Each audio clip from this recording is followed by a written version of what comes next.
Hello everyone, welcome to Bongram classroom. আজকে আমরা ডাইসের কিছু কোশ্চেন দেখব।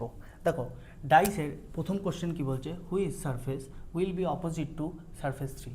বলছে এই তিনের বিপরীত ফলক কি হবে।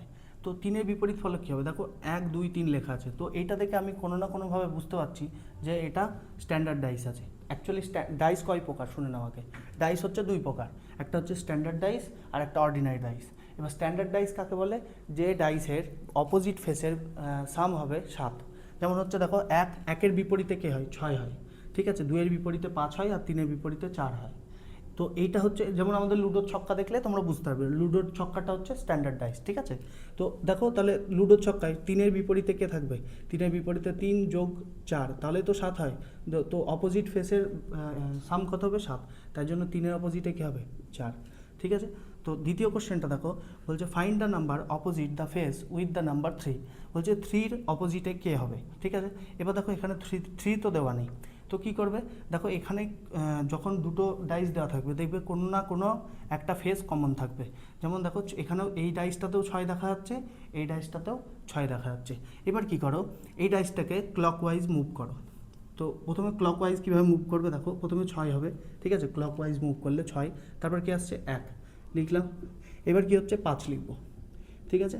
এবার দ্বিতীয় ডাইসে দেখো 6 থেকে ক্লকওয়াইজ মুভ করব, ঠিক আছে, তো ঘড়ির কাঁটার দিকে। তো 6-6-এর পরে 6, প্রথমে 6 হবে, 6-এর পরে কী হবে 4, তারপরে কী হবে 2 লিখলাম। এবার দেখো এইখান থেকে তুমি কি বুঝতে পারলে, যে 5-এর বিপরীতে কে আছে, 2 আছে, 1-এর বিপরীতে 4 আছে। এবার 6-এর বিপরীতে কে হতে পারে, দেখো লুডোর ছক্কায় তো 6টাই ফলক হবে। তো দেখো 1 আছে, 2 আছে, 4 আছে, 5 আছে, কে নেই 3। তাহলে 6-এর বিপরীতে কে হবে, 3 হবে। কি বললাম বুঝতে পেরেছো। তাহলে এইবার দেখো এখানে জিজ্ঞাসা করেছে 3-এর বিপরীতে কে আছে, 3-এর অপোজিটে কে আছে। তো 3-এর অপোজিটে কে আছে, 6। তো অ্যান্সার কী হবে, অপশন নাম্বার সি।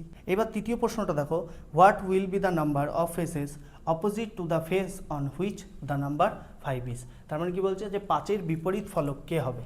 এবার তুমি দেখো এইখানে 3টে ডাইস দেওয়া আছে, উপরেরটাতে তো 2টো দেওয়া ছিল, 2টো তুমি ক্লকওয়াইজ ঘোরালে দিয়ে মেলালে তোমার অ্যান্সার চলে আসলো। এবার 3টে দেখে কখনো ঘাবড়াবে না, 3টে থাক আর 30টা থাক। প্রথমে তুমি যে কোনো যতগুলো ডাইস দেওয়া থাক না কেন, যে কোনো দুটোকে তুমি ধরে নেবে, পিক করবে। ধরো আমি তৃতীয়টা আর প্রথমটাকে পিক করলাম। এবার দেখো কমন ফেস দেখবে সবসময়, দেখো 6 আর 4, এখানেও 6 আর 4 কমন ফেস আছে। কিন্তু দেখো 5-এর, তাহলে কি যখন দুটো কমন ফেস থাকে তখন কী হয়, 5-এর বিপরীত কী হবে, 2। তাহলে এই দুটো ডাইস ধরলেই কিন্তু আমি উত্তর পেয়ে যাচ্ছি, 5-এর বিপরীত হচ্ছে 2, ঠিক আছে। এইবার দেখো, এইবার তুমি যদি মনে করো যে না, আমি এই দুটো ডাইসকে পিক করব না, আমি এই দুটোকে ধরবো। তো এই দুটোর মধ্যে দেখো কে কমন আছে, 4 আছে, তাই তো। দেখো 4 হচ্ছে কমন ফেস। তাহলে কি করো, প্রথমে এটাকে 4 এখান থেকে ক্লকওয়াইজ ঘোরাও। তাহলে প্রথমে কি লিখবো 4, তারপর কি লিখবো 1, তারপর কি লিখবো 2, ঠিক আছে।